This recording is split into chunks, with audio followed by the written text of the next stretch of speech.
사랑하는 행복한 교회 성도 여러분, 이 영상을 보시는 하나님 나라의 귀한 자녀 여러분, 오늘은 2022년 7월 5일 화요일입니다. 오늘 매일 성경 본문에서는 앞부분에 이어 안식과 관련된 설명을 이어갑니다.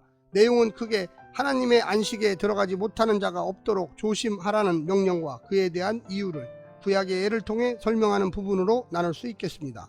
더 구체적으로 뒷부분은 명령에 대한 이유, 구약의 예를 통한 부연, 하나님의 심판으로 소분할 수가 있습니다. 먼저 오늘 본문을 나누어 보겠습니다. 4장 1절, 독자들을 향한 명령, 하나님의 안식에 들어가도록 하라. 2절부터 13절, 명령에 대한 이유와 부연. 오늘 본문 히브리서 4장 1절부터 13절까지의 말씀을 듣고 다시 오겠습니다.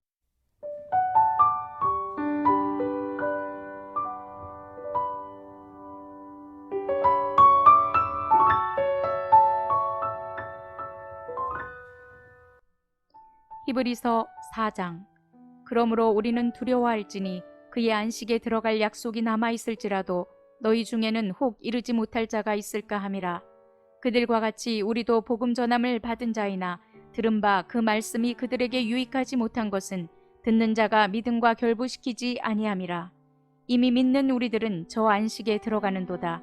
그가 말씀하신 바와 같으니 내가 노하여 맹세한 바와 같이 그들이 내 안식에 들어오지 못하리라 하셨다 하였으나 세상을 창조할 때부터 그 일이 이루어졌느니라.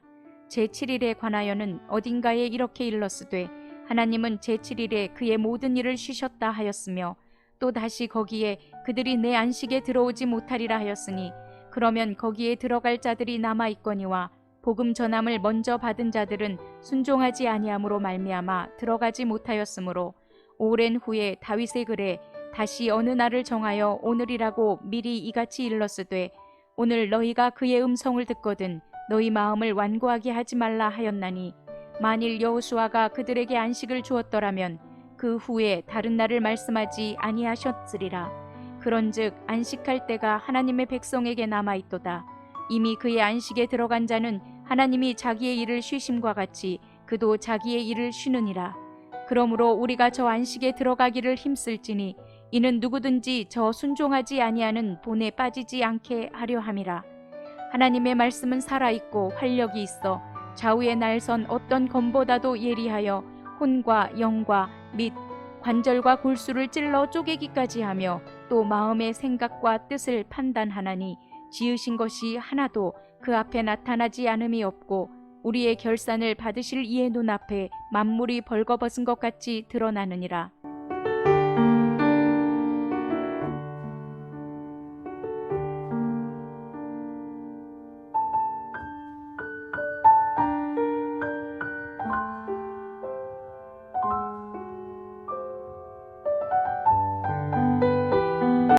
안식의 개념은 하나님이 세상을 창조하시는 과정 마지막에 등장합니다.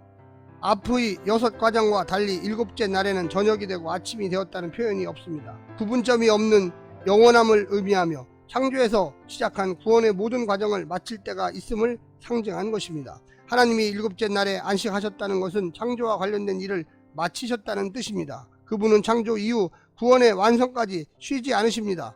예수님을 통해 모든 것을 이루면 비로소 영광의 안식을 하시게 됩니다. 오늘 본문을 두 부분으로 나누어 자세히 설명드리겠습니다. 첫 번째, 안식에 이르지 못할까 두려워하라.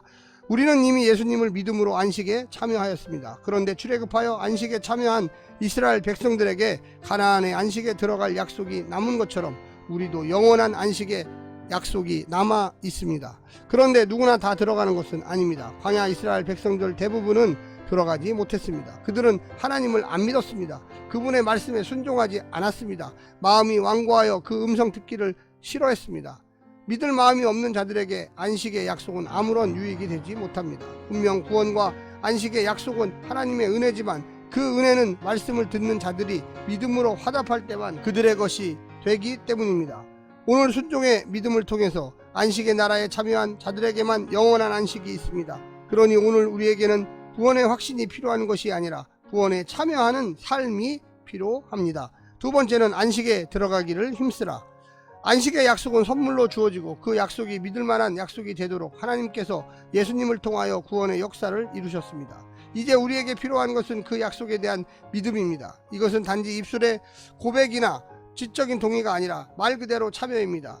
예수님의 통치에 오늘 여기서부터 참여하는 믿음, 순종으로 표현된 믿음이 필요합니다. 예수님의 말씀으로 통치하실 때 그 말씀으로 마음의 생각을 점검하여 마지막 날 그분 앞에 서기 전에 말씀 앞에 벌거벗은 듯이 서 있는 그대로의 우리 자신을 하나님께 드려야 합니다. 매우 어렵고 부담스럽게 들릴 수 있지만 사실 이것이 진리가 우리를 자유롭게 하는 시간입니다. 하나님을 알고 우리 자신을 알 때 우리는 가장 자유로워지기 때문입니다. 살아계신 하나님의 예리한 칼날과 같은 살아계신 말씀으로 날마다 내 생각과 뜻을 조명하여 성건 밑에 감추어진 은밀한 의도나 잠재의식까지 숨김없이 드러내면서 투명하게 살아갈 때 마지막에 그분 앞에서 내 삶을 결산하는 날 하나님의 영원한 안식에 참여하게 될 것입니다. 사랑하는 성도 여러분, 오늘 하루도 이 말씀을 듣고 승리하십시오. 샬롬.